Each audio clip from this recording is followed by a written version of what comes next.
Welcome back সবাইকে। আজ আমি লাভলি রানারের এপিসোড 15 এক্সপ্লেন করব। যারা আগের এপিসোডগুলো দেখোনি, ডেসক্রিপশনে লিংক দেওয়া আছে, ওখানে ক্লিক করে দেখে নাও। আর নতুন হলে চ্যানেলটা সাবস্ক্রাইব করে দাও। তো চলো শুরু করা যাক। তো এপিসোডের শুরুতে নাগরদোলা কেঁপে উঠলে ইমসুল ও সঞ্জয় অনেক ক্লোজ চলে আসে। এই সময় সঞ্জয়ের পেন্ডেন্টটা বেরিয়ে আসলে ইমসুলের মনে পড়ে সঞ্জয় নাগরদোল্লাতেই তাকে এটা দিয়েছিল। এই সময় নাগরদোল্লা আবারও কেঁপে উঠলে তারা আরো ক্লোজ চলে আসে। আর সঞ্জয় মজা করে বলে তারা হয়তো আজ এখানেই মারা যাবে। এর কিছু পর নাগরদোল্লা চলতে শুরু করলে সঞ্জয় ইমসুলকে ডাকতে গিয়ে দেখে তার গা জ্বরে পুড়ে যাচ্ছে। তাই সঞ্জয় সকলের সামনে দিয়ে ইমসুলকে কোলে করে নিয়ে বেরিয়ে যায়। পরের সিনে সে ইমসুলকে তার বাড়ি আনে। ইমসুলের ঠান্ডা লাগছে দেখে সঞ্জয় তার গায়ে ব্ল্যাঙ্কেট দিতে গেলে ইমসুল জ্বরের ঘোরে সঞ্জয়ের হাত ধরে তার নাম বিড়বিড় করতে থাকে। এই দেখে সঞ্জয় অবাক হয়। এই সময় ডংসক রুমে ঢুকে সঞ্জয়কে এই অবস্থায় দেখে হাঁ হয়ে যায়। সে জানতে চায় সঞ্জয় কি সারা রাত ইমসুলের সাথেই থাকবে।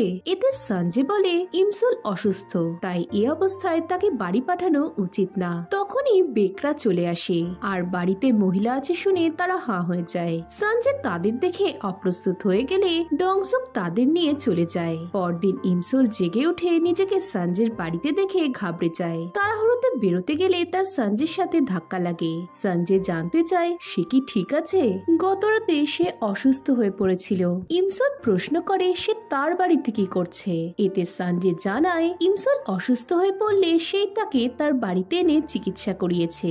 এই শুনে ইমসুল তাকে ধন্যবাদ জানালে সঞ্জয় তাকে ব্রেকফাস্ট করে যেতে বলে। এতে ইমসুল কাজের বাহানা দিয়ে চলে যেতে গেলে দেখে তার জুতো সেখানে নেই। সঞ্জয় জানায় ইমসুলের জুতো ভুল করে তার ভ্যানে রয়ে গেছে আর 30 মিনিটের মধ্যে তার ম্যানেজার ফেরত দিয়ে যাবে। তাই সেই সময়ে ইমসুল যেন খেয়ে নেয়। এই শুনে ইমসুল হতাশ হয়।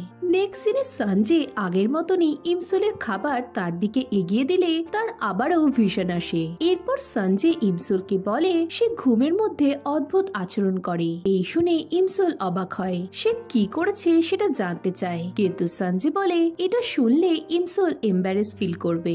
এরপর ইমসুল পেন্ডেন্টার বিষয়ে জিজ্ঞেস করতে গিয়েও থেমে যায় আর বলে সে সঞ্জয়ের উপকারের পে ব্যাক করবে। এতে সঞ্জয় বলে ইমসুল যেন তার জব না ছাড়ে, কারণ এটা তার ড্রিম জব। ইমসুল বলে তার অন্য একটাও স্বপ্ন রয়েছে। সে চায় তার ভালোবাসার মানুষ যেন সুস্থ লাইফ কাটাক। এই শুনে সঞ্জয় তার নাম জানতে চাইলে ইমসুল বলে না। এতে সঞ্জয়ের মন একটু খারাপ হয়। খাওয়ার পর ইমসুল ডংসকের জুতো আনার জন্য অপেক্ষা করতে থাকলে সঞ্জয় তার জুতো বের করে দেয় আর বলে ইমসুল যাতে যেতে না পারে তাই সেই লুকিয়ে রেখেছিল। এই শুনে ইমসুল হাঁ হয়ে যায়। পরের সিনে তেসাং সঞ্জয়ের অ্যাপার্টমেন্টের গার্ডদের কিম ইয়নসুর ছবি দেখিয়ে জানতে চায় তাকে তারা এই এরিয়াতে দেখেছে কিনা। এতে গার্ডরা না বলে আর রিকোয়েস্ট করে তেসাং যেন কিডন্যাপিং এর বিষয়টা এখনই অ্যাপার্টমেন্টের বাসিন্দাদের না জানায়। এই সময় ইমসুল ও সঞ্জয় সেখানে এলে তেসাং তাদের দেখে অবাক হয়। তেসাং জানতে চায় তারা একসাথে কি করছে। এতে ইমসুল বলে সঞ্জয় তাদের কোম্পানির আন্ডারে একটা মুভি করছে, তারই কথাবার্তা বলতে সে এসেছিল। এই বলে সে গার্ডদের তার কার্ড দিয়ে বলে তারা কেবল বিজনেস পার্টনার, তাই তারা যেন তাদের নিয়ে রুমার্স না ছড়ায়। এসব শুনে তেসাং ইমসুলকে বলে সে তাকে অফিস অব্দি ছেড়ে দেবে। এতে ইমসুলও রাজি হয়ে চলে গেলে সঞ্জয় রেগে যায়। সে বলতে থাকে ও রাতে ঘুমের মধ্যে আমার নাম বললো, আমার হাত ধরলো আর আমাকেই ছেড়ে চলে গেল। এই সময় সে দেখে ইমসুলের ওষুধগুলো পড়ে আছে। নেক্সট দিনে গুম লটারি জিতে যাওয়ার জন্য জু ও গুম দুজনেই অনেক খুশি হয়। এই সময় জু বলে লটারিটা তো 1 বছরের পুরনো, ওটা এক্সপায়ার হয়ে যায়নি তো।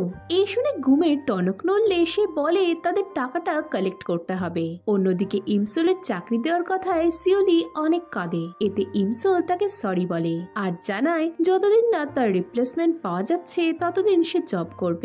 পরের সিনে তেসাং সিসিটিভি চেক করতে গিয়ে বুঝতে পারে কিম ইয়নসুর ট্যাক্সির নাম্বার জানতে হলে তাকে সঞ্জয়ের গাড়ির ব্ল্যাক বক্স ফুটেজ দেখতে হবে। নেক্সট সিনে সনায় গিয়ে ইমসুলের ফ্যামিলির সাথে গেন্ডাকের দেখা হয়। এদিকে সঞ্জয়কে চুপচাপ বসে থাকতে দেখে ডংসক বুঝতে পারে সে ইমসুলের কথাই চিন্তা করছে। এতে সঞ্জয় না বলে এমন ভাব দেখায় যেন সে এখনই দেখলো যে ইমসুল ওষুধগুলো নিয়ে যায়নি। ডংসক অবাক হলে সঞ্জয় চিৎকার করে বলতে থাকে তুমি জানো না অ্যান্টিবায়োটিকের কোর্স কিভাবে করতে হয়। তোমাকে যদি ডক্টর খেতে বলে তবে তোমার কোর্সটা কমপ্লিট করা উচিত। একটা ডোজ মিস করলে ইমসোলের ক্ষতি হবে, তাই আমার ওকে ওষুধগুলো দিয়ে আসা উচিত। এই বলে সে উঠলে ডংসুক তাকে আটকায় আর বলে সেই যাচ্ছে। এতে সঞ্জে তাকে নানাভাবে আটকানোর চেষ্টা করে। অন্যদিকে ইমসোলের মা গিন্ডাককে সঞ্জের নামে অনেক সুনাম করলে গিন্ডাকও তার ছেলের নামে শো অফ করে। এরপর কথায় কথায় গিন্ডাক সঞ্জের বিয়ের কথা তুললে ইমসোলের মা বলে তার কাছে এক সুন্দরী আর ইন্টেলিজেন্ট মেয়ের খোঁজ আছে। গিন্ডাক খুশি হয়ে তার নাম জানতে চাইলে ইমসোলের মা ইমসোলের নাম বলে। এতে গিন্ডাক না করে বলে ইমসোল অতটাও সুন্দরী নয় আর তার ছেলের নজর অনেক হাই। এদিকে সঞ্জে ভাবতে থাকে সে কি করে ওষুধগুলো ইমসোলকে দেবে। এই সময় সে ইমসোলকে বাচ্চা নিয়ে যেতে দেখে হাঁ হয়ে ভাবে এটা কি তার বাচ্চা, কিন্তু কিছুক্ষণ পরে বুঝতে পারে বাচ্চাটা তার দাদার। এতে সঞ্জে রিলিফ পায়। সে ইমসোলকে দেখে ভাবে সে অসুস্থ শরীরে এত রাতে পার্কে কি করছে। এই সময় ইমসোল তার ভাইপোকে ঘুম পাড়ানোর জন্য গান গাইতে শুরু করলে সঞ্জে এক মনে তাকে দেখতে থাকে। সে ইমসোলের দিকে যেতে গেলে তার পা প্লাস্টিকের ওপর পড়ে শব্দ হয় আর এতে সঞ্জে লুকিয়ে পড়ে। ইমসোল কেউ আছে কিনা দেখতে এলে সঞ্জে সুরসুরের ওপর গিয়ে লুকোয়। তখনই তার ফোন বাজতে শুরু করলে ভুল করে সেটা ইমসোলের কাছে স্লাইড করে চলে আসে। এতে ইমসোল অবাক হয়ে ফোনের কথা বললে সঞ্জে গলা চেঞ্জ করে সে ইমসোলকে চলে যেতে বলে, কিন্তু তখনই বেক ফোন করলে ইমসোল সবটা বুঝতে পারে। কলটা ধরে ইমসোল ফোনটা স্পিকারে দেয়। বেক সঞ্জে সঞ্জে করে চিৎকার করতে থাকলে সঞ্জে ধরা পড়ে যায়। তাই উপায় না দেখে সঞ্জে নেমে আসে আর বলে সে পার্কে খেলা করতে এসেছিল। এই শুনে ইমসোল তাকে ফোন ফেরত দিয়ে যেতে থাকলে সঞ্জে তাকে ওষুধগুলো দেয় আর বলে তার এই ওয়েদারে বাইরে বেরোনো উচিত হয়নি। ইমসোল জানায় সে তার ভাইপোকে ঘুম পাড়াতে এসেছে। এই সময় বাচ্চাটা কাঁদতে শুরু করলে ইমসোল তাকে চুপ করাতে পারে না, তাই সঞ্জে সে বাচ্চাটাকে কোলে নেয় আর তখনই বাচ্চাটা তার গায়ে বমি করে দেয়। তাই ইমসোল সঞ্জেকে তার বাড়ি আনে। সঞ্জে খালি গায়ে ওয়াশরুম থেকে বেরোলে ইমসোল হাঁ হয়ে চোখ বন্ধ করে ফেলে। সঞ্জে বলে তার ড্রেসটা খারাপ হয়ে গেছে। এতে ইমসোল তাকে একটা সোয়েটার দেয়। এই সময় বাড়িতে তার মা আসছে বুঝতে পেরে ইমসোল সঞ্জেকে তার ঘরে লুকিয়ে রাখে আর যতক্ষণ না পর্যন্ত সকলে ঘুমোচ্ছে ততক্ষণ সঞ্জেকে অপেক্ষা করতে বলে। সঞ্জে পুরো ঘরটা দেখতে থাকলে টেবিলে সেই ঘড়িটা দেখে যেটা ইমসোল সঞ্জেকে আগে দিয়েছিল। সঞ্জে ঘড়িটা নিয়ে দেখতে থাকলে ইমসোল সেটা কাটতে যায়, কিন্তু সঞ্জে সেটা না দিয়ে নিজের কাছে রেখে দেয়। এরপর ইমসোলের স্কুলের ছবি দেখে সঞ্জে কিউট বললে ইমসোল খুশি হয়, কিন্তু সঞ্জে বলে সে ড্রেসের কথা বলছিল। এতে ইমসোল অপ্রস্তুত হয়ে পড়ে। সঞ্জে আবারও জানতে চায় যে ইমসোল কি আগে তাকে কখনো দেখেনি। এতে ইমসোল না বলে। এরপর সঞ্জে আবারও ইমসোলের ছবিটা দেখতে থাকলে ইমসোল সেটা ঢাকতে যায়। এতে সঞ্জে তাকে থামিয়ে বলে তার কথার জন্য তারা ধরা পড়ে যেতে পারে। এরপর সকলে ঘুমিয়ে পড়েছে বুঝতে পেরে ইমসোল সঞ্জের হাত ধরে তাকে বের করতে যায়। সে সঞ্জেকে বের করে দরজা লাগাতে গেলে সঞ্জের কাছে আবারও ভিশন আসে যে সে ইমসোলকে কিস করছে। এই দেখে সঞ্জে হাঁ হয়ে যায়। এরপর সে তার গাড়ির কাছে যেতে থাকলে কিম ইউন সু তাকে দেখে ফেলে। নেক্সট সিনে সঞ্জে গুগলে সার্চ করতে থাকে যে কোনো মেয়েকে কিস করার ইমাজিনেশনের মানে কি। এই সময় বেক তা দেখে ফেলে সঞ্জেকে বলে ইমাজিন না করে সে যেন মেয়েটাকে সত্যিই কিস করে। সঞ্জে বলে তার কোনো গার্লফ্রেন্ড নেই, তারা কেবল বিজনেস পার্টনার। এরপর সঞ্জে বলে সে ইমসোলকে দেখার পর থেকে হঠাৎ করে কিছু ভিশন দেখতে পায়। বেক বলে তুমি প্রেমে আঘাত পেয়েছো বলে এটা হচ্ছে। এতে সঞ্জে তাকে পাত্তা না দিয়ে বাড়ি যেতে বলে। এরপর বেক জানতে চায় তার কি তাদের ব্যান্ড মেম্বার তেসাংকে মনে আছে যে তার লুকসের জন্য হাই স্কুলে অনেক পপুলার ছিল। বেক বলে সে এখন পুলিশ চাকরি করে আর সে সঞ্জের সাথে দেখা করতে চায়। পরদিন তেসাং ও সঞ্জের দেখা হয়। তেসাং সঞ্জেকে বলে তার বাড়ির কাছে তার এক ফ্যানকে কিডন্যাপিং এর চেষ্টা করা হয়েছিল। সেই অপরাধীকে ধরার জন্যই সঞ্জের গাড়ির ব্ল্যাক বক্স ভিডিও তার দরকার। এই শুনে সঞ্জে ও বেক দুজনেই অবাক হয়। সঞ্জে তার ফ্যানের কথা জিজ্ঞেস করলে তেসাং বলে সে ঠিক আছে। এতে সঞ্জে রিলিফ পায়। এরপর তেসাং বলে আমি শুনলাম তুমি আমার ইমসোলের মুভিতে কাজ করছো। সঞ্জয় বলে, তোমার ইমসোল মানে? তোমরা কি ক্লোজ? এতে তেসাং বলে তারা হাই স্কুল থেকে ফ্রেন্ড, আর সে ইমসোলকে এভাবেই ডাকে। এদিকে তাদের দুজনকে এভাবে কথা বলতে দেখে পেক জানতে চায় তারা কি লড়াই করতে এসেছে। এদের দুজনেই না বলে। এই সময় চা এলে পেক খেতে গিয়ে দেখে সেটা অনেক গরম, কিন্তু তেসাং ও সঞ্জয় দুজন দুজনের দিকে রাগী ভাবে তাকিয়ে চাটা শেষ করে ফেলে। আর এসব দেখে পেক অবাক হয়ে যায়। নেক্সট সিনে ফুটেজ চেক করার সময় সঞ্জয়ের আবারও কিছু ভিশন আসে। পরদিন জু ও গুম লটারির টাকা পেয়ে অনেক খুশি হয়ে যায়। জু জানতে চায় তারা আরো টাকা জিততো যদি না 50 জন উইনার হতো। এখানে 1 বছর আগে দেখি খুব মাতাল হয়ে টিকিট কেনার সময় বিড়বিড় করে ইমসোলের বলা নাম্বারগুলো বলতে থাকে। এতে তার পেছনের লোকটা এর কারণ জানতে চাইলে গুম বলে তার বোনকে এই নাম্বারটা এক ফেমাস জ্যোতিষী দিয়েছে। এই শুনে লাইনে দাঁড়ানো সবাই নাম্বারটা জানতে চাইলে গুম সকলকে তা বলে দেয়। এখন বর্তমানে গুমের এটা মনে ছিল না। জু বলে তার এই বছরে কপাল ভালো যাচ্ছে। সে গুমকে আবারও অডিশনে যেতে বললে গুম অনেক খুশি হয়ে জুকে জড়িয়ে ধরে আর মনে মনে ইমসোকে থ্যাংক ইউ বলতে বলতে তারা চলে যায়। অন্যদিকে মুভির খুশিতে সকলে মিট করে। সঞ্জয় বলে সে মুভির এন্ডিংটা চেঞ্জ করতে চায় কারণ তার মনে হয় এটা স্যাড এন্ডিং। এতে ইমসোল মানতে না চাইলে সিওলি তাকে সঞ্জয়ের অপিনিয়ন শুনতে বলে। সঞ্জয় বলে সে চায় হিরো যেন শেষে আবারও কোইন্সিডেন্টলি হিরোইনকে দেখতে পায় আর তার প্রেমে পড়ে যায়। এই শুনে সিওলি ইমপ্রেস হলে ইমসোল বাধা দিয়ে বলে এটা তার পছন্দ না। এতে তাদের ভাগ্যের জন্য তারা আবারও বিপদে পড়বে। যদি সে আবারও মারা যায় তবে মেয়েটা বারবার তাকে বাঁচানোর চেষ্টা করেও সে মারা যাচ্ছে। সঞ্জয় বলে মানুষকে একদিন একদিন তো মরতেই হবে। ইমসোল বলে মেয়েটা চায় তার ভালোবাসার মানুষটা বেঁচে থাকুক। সঞ্জয় জানতে চায় বেঁচে থাকাটাই কি কেবল ইম্পর্টেন্ট? এর চেয়ে ভালোবাসার মানুষের সাথে কাটানো একটা ছোট মোমেন্টও অনেক দামি। ইমসোল বলে সে অনেক চেষ্টা করেছে কিন্তু কিছুই কাজে আসেনি। এদিকে পরিবেশ গম্ভীর হচ্ছে বুঝতে পেরে সঞ্জয় থেমে যায় আর বলে এটা কেবল তার একটা ধারণা, তবে সে প্রডিউসারের উপর ভরসা রাখে।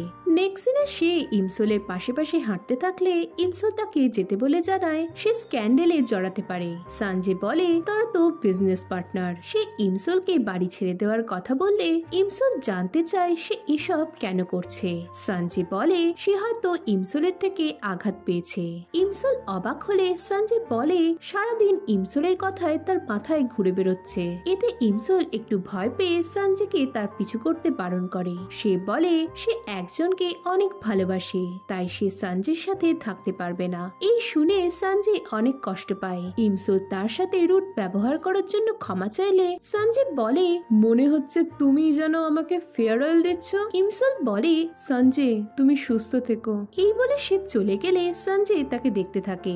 নেক্সট সিনে ইমসোল তেসাং এর সাথে যেতে থাকলে তেসাং বলে সে কিছুদিন ধরে কনফিউজড রয়েছে। তারা 10 বছরেরও বেশি সময় ধরে বন্ধু, কিন্তু কিছুদিন হলো তার মাইন্ডে কিছু চলছে। তার মনে হচ্ছে সে যেন ইমসোলকে অনেকদিন ধরেই ভালোবাসে। ইমসোল বলে সে হয়তো কনফিউজড রয়েছে। তেসাং বলে সে এতদিন কিছু বলেনি কারণ সে ভয় পেয়েছিল যে তাদের বন্ধুত্বটা যেন নষ্ট না হয়, কিন্তু এখন সে তার ফিলিংস এর সাথে অনেস্ট হতে চায়। পরের সিনে ইমসোল বাড়ি ফিরলে তার ঠাকুমা তাকে চিনতে পারে। এতে ইমসোল অনেক খুশি হয়। ঠাকুমা বলে তাদের মেমোরিজ কখনো হারিয়ে যায় না, তাদের ব্রেন ভুলে গেলেও তাদের সোল সেটা মনে রাখে। এই শুনে ইমসোলের মনে পড়ে সঞ্জয় ও তেসাং তাকে এমন কিছু কথা বলেছে যা তাদের বর্তমানে বলার কথা না। নেক্সট সিনে সঞ্জয় জানতে পারে ইমসোল তার জব ছেড়ে দিয়েছে।